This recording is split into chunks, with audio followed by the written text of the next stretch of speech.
தேர்தலின் பரப்புரை மிக சரியாக அடுத்த 50 நிமிடத்தில் முடிவு இருக்கிறது. இனி முடிவு மக்கள் கையில் என்பதை போல பேசுகிற பிள்ளைகள் நாங்கள், நாம் தமிழர் கட்சி பிள்ளைகள் இந்த மக்களை நம்பி, களத்தை நம்பி 40 தொகுதிகளிலும் தனித்து நாங்கள் போட்டியிடுகிறோம். எவரோடும் கூட்டணி இல்லாமல் இந்த மக்களோடு கூட்டணி போட்டு ஆக சிறந்த அரசியல் மாற்றத்தை முன்வைத்து படித்த பிள்ளைகளை நாங்கள் வேட்பாளர்களாக நிறுத்தி இருக்கிறோம். உங்களிடத்தில் கேட்கின்ற கேள்வி ஒன்றுதான், இத்தனை ஆண்டு காலம் இந்த நாட்டை ஆண்ட இவர்கள் இத்தனை ஆண்டுகளில் செய்வார்கள், இனிமேல் செய்வார்கள் என்று நம்புவதற்கு நீங்கள் தயாராக இருக்கிறீர்களா? தயாராக இருக்கிறீங்களா? இதே கடந்த தேர்தலில் கொடுத்த வாக்குறுதியை நிறைவேற்ற தயாராக இல்லாத இவர்கள் எந்த தேர்தலில் மீண்டும் வாக்குறுதியை தருகிறார்கள், நம்புவதற்கு நீங்கள் தயாராக இருக்கிறீர்களா? இந்த மண்ணில் இத்தனை ஆண்டு கால பிரச்சனை, அத்தனை பிரச்சனைக்கும் பிள்ளையார் சொல்லி போட்டு காரணமாக இருந்தது இந்த திமுக, இந்த அதிமுக, இந்த பாஜக, இவர்கள் தானே, இவர்கள் தானே. இதே இந்த மண்ணிலே காவிரி பிரச்சனை தொடங்கி கச்சத்தீவு பிரச்சனை வரை யோசிச்சு பாருங்க. கிட்டத்தட்ட கச்சத்தீவினால மீனவ குடும்பங்கள், உயிரிழந்த குடும்பங்கள் மட்டும் 970 பேர் மீனவ சொந்தங்கள் உயிரிழந்திருக்கா, செத்து போயிருக்கான். அங்க கேட்கிறோம், இந்த சங்கி பேர் சொல்றாங்களே, பாஜக மோடியை பார்த்தால் பாகிஸ்தான் பதறுகிறது, அமெரிக்கா அலறுகிறது, சீனா சிதறுகிறது பேசுகிறார்களே. அப்படிப்பட்ட நரேந்திர மோடிஜி அவர்கள் அவர் மனது வைத்திருந்தால் இந்த மீனவர்களின் இந்த உயிர்களுக்கு காப்பதற்கு, இந்த கட்சியை மீட்பதற்கு நடவடிக்கை எடுத்திருக்கலாமா இல்லையா? எடுத்துக்கலாமா இல்லையா? நீங்க சொல்லுங்க. அப்ப ஏன் செய்யல? இத்தனை ஆண்டு காலம், 10 ஆண்டு காலம் அதிகாரத்தில் இருந்து இதுவரை இவர்கள் செய்யாததை மீண்டும் செய்வார்கள் என்று நாம் நம்ப போறோமா? நம்ப போறோம்? கச்சத்தீவை தொடங்கி காவிரி வரைக்கும் அத்தனையும் பிரச்சனை, அத்தனை நமக்கு சொந்தமான காவிரி. அந்த காவிரியில பக்கத்துல கர்நாடகா. அவன் என்ன சொல்றான், இந்த தேர்தலை நாங்க ஜெயிச்சு வந்தோம்னா, மத்தியில காங்கிரஸ் கட்சி ஆட்சி அமைந்ததுன்னா மத்திய அரசிடம் பேசி காவிரியின் குறுக்கே மேகதாதுவே நாங்கள் அணை கட்டுவோம் என்று பக்கத்திலே காங்கிரஸ் கட்சி வாக்குறுதி கொடுக்கிறான். அதை பற்றி பேசுவதற்கு திமுக தயாராக இருக்கிறதா? தயாராக இருக்கிறதா? அப்ப இந்த கூட்டணி மறுபடியும் வென்று வந்தால் தமிழனுடைய அத்தனை உரிமைகளும் பறி போயிடும். அத்தனை உரிமைகள். ஒரு தலைமுறை பிள்ளைகளையே குடியார பிள்ளைகளாக, குடி என்றால் என்னவென்றே தெரியாத தமிழ்நாட்டில, சாராய வாசனை இல்லாத தமிழ்நாட்டில முதலாக மதுக்கடையை திறந்து விட்டு குடிக்கிற பிள்ளைகளாக மாற்றியது யார்? இந்த திமுக. இப்ப அதையும் தாண்டி போயிட்டா என்ன? கஞ்சா. கஞ்சா என்பது தமிழ்நாட்டினுடைய கேந்திரமாக தூத்துக்குடி மாறி வருகிறது. சின்ன சின்ன பிள்ளைகள் எல்லாம் கஞ்சா குடிச்சு போதைக்கு அடிமையாகிறான். கொலை கொள்ளை சம்பவங்கள் அதிகரிக்கிறது. அப்ப இதையெல்லாம் மாற்ற வேண்டிய, இதையெல்லாம் தடுத்திருக்க வேண்டிய திமுக இதுவரை செய்யாமல் விட்டுவிட்டு இனி ஒரு முறை வாய்ப்பை தாருங்கள், வாக்கை தாருங்கள் என்று கேட்பதை நம்புவதற்கு நாம் என்ன பைத்தியக்காரங்களா? பைத்தியக்காரங்களா? நீங்க இப்ப யோசிச்சு பாருங்க. பேசுற பிள்ளைகள், சீமானின் தம்பிகள், எங்களுக்கு எவ்வளவு அடக்குமுறை, எவ்வளவு ஒடுக்குமுறை, எவ்வளவு. 50 வருஷமா கட்சி நடத்துறவனுக்கு அதே சின்னம், ஒரே சின்னம் 50 வருஷமா. ஆனா 13 வருஷமா கட்சி நடத்துற நாங்கள் தொடர்ச்சியாக 3வது சின்னத்தை மாத்திட்டான். 3வது சின்னம் மெழுகுவர்த்தின்னு கொடுத்தான், அப்புறம் விவசாயின்னு கொடுத்தான். கஷ்டப்பட்டு கருமாயப்பட்டு சொந்த காசை போட்டு ஊரூரா போய் போஸ்ட் அடிச்சு, பிளக்ஸ் அடிச்சு, ஒட்டி, டிஷர்ட் அடிச்சு, தொண்டு அடிச்சு கொண்டு வந்து நின்னா இந்த தேர்தலில் மறுபடியும் விவசாயியை பிடிக்கிட்டு ஒளி வாங்கி மைக்குன்னு கொடுத்தான். அந்த ஒளி வாங்கி முதல்ல ஒரு சின்னத்தை கொடுத்தான், பட்டன் வச்சு கொடுத்தான், இப்ப பட்டன் இல்லாம கொடுக்குறான். அப்ப நீங்க யோசிச்சு பாருங்க, ஒரு புதிய அரசியலை பேச வருகின்ற பிள்ளைகளுக்கு இந்த நாடும், இந்த தேர்தல் ஆணையமும், இந்த பாஜகவும் எவ்வளவு தொந்தரவு கொடுக்குது, எவ்வளவு தொந்தரவு, எவ்வளவு தொந்தரவு. தேர்தல் ஆணையம் தேவையில்லாத ஆணையமா செயல்பட்டு இருக்கு, தேவையில்லாத ஆணையமா. அப்பாவி பொதுமக்கள் மாட்டை விட்டுட்டு, ஆட்டை விட்டுட்டு 50,000 2,000 அவனை பிடிக்க உட்கார வைக்கிறது. ஆனா எல்லா தொகுதிக்குள்ளேயும் 300 ரூபாய் கொடுத்தான், ஓட்டுக்கு 300 ரூபாய் கொடுத்தான். சில பகுதிகளில் 1000 ரூபாய் கொடுத்துட்டான். 1000 ரூபாய், 1000 ரூபாய் கொடுத்தவனுக்கு 2 ஓட்டு, 3 ஓட்டு, 300 ரூபாய் கொடுத்தவனுக்கு 1 ஓட்டா? அப்படிதான் இல்ல, அப்படி இல்ல. திமுக காரங்க சீட்டு கொடுக்கறது சாதி பார்த்து சீட்டு கொடுப்பாங்க. ஆனா இப்ப ஓட்டுக்குமே சாதி பார்த்து கொடுக்க ஆரம்பிச்சிட்டான். ஒரு ஓட்டுக்கு, ஒரு சாதிக்கு 300 ரூபாய், ஒரு சாதிக்கு 1000 ரூபாய் கொடுக்க ஆரம்பிச்சிட்டான்.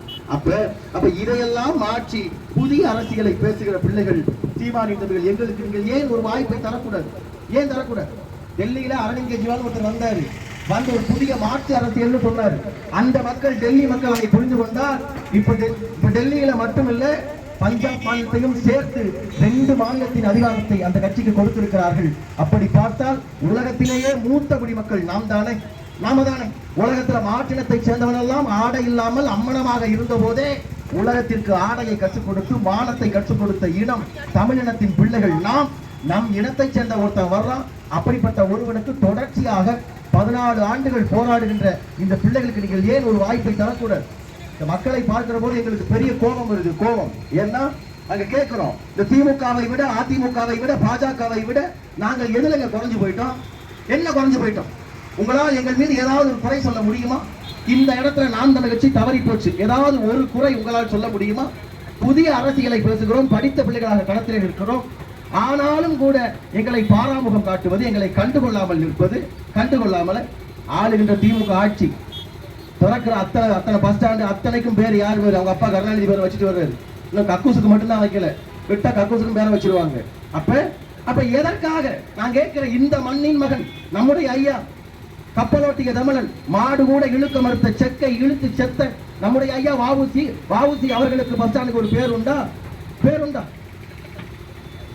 எல்லாரும் ஐயா வாவுசியை வந்து கப்பல் ஓட்டினார்னு சொல்லுவாங்க. அவர் கப்பல் ஓட்டிய தமிழன் அல்ல, கப்பலை ஓட்டி வெள்ளைக்காரனை ஓட்டிய தமிழன் நம்முடைய ஐயா வாவுசி. அவருக்கு இந்த மண்ணிலே ஒரு பஸ் ஸ்டாண்டுக்கு ஒரு பேர் இல்லை என்று சொன்னால் அப்ப யோசிச்சு பாருங்க.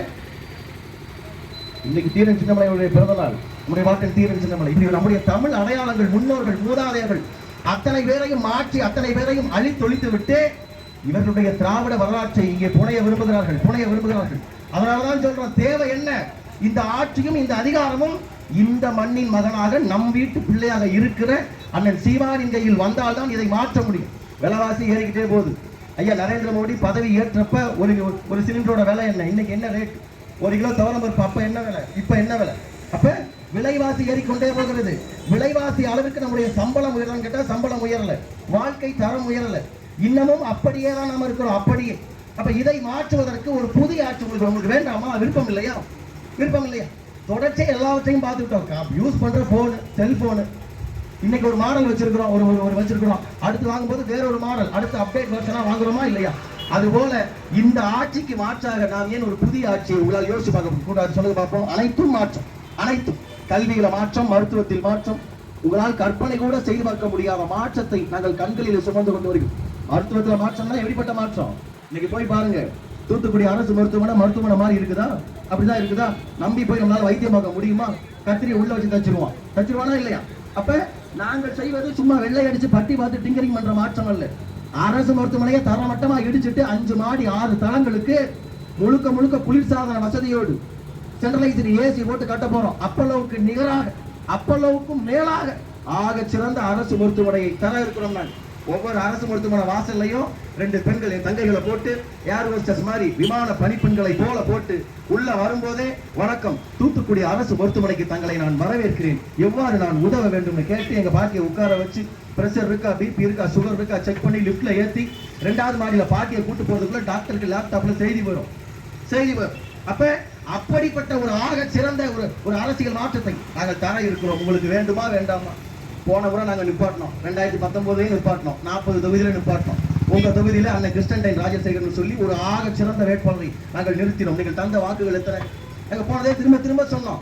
கமலஹாசன் எல்லாம் நம்பாத, அவர் என்னைக்கு இருந்தாலும் 200 ரூபாய் வாங்கிட்டு அறிவாலயத்துல போய் கூப்புல உட்காருவாருன்னு அன்னைக்கே நாங்க சொன்னோம்.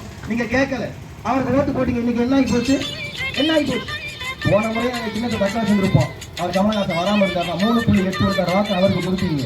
இப்ப என்ன ஆகி போச்சு? போய் அங்க அறிவாலயத்துல போய் காத்து கிடக்கிறாரு, டிவி எல்லாம் உடைச்சாரு. இப்ப ஏன் டிவியை உடைச்சீங்கன்னு கேட்டா, டிவியை உடைச்சாலும் ரிமோட் என் கையில தான் இருக்குங்கிறாரு. உடஞ்சு போன டிவிக்கு ரிமோட் இருந்தா என்ன?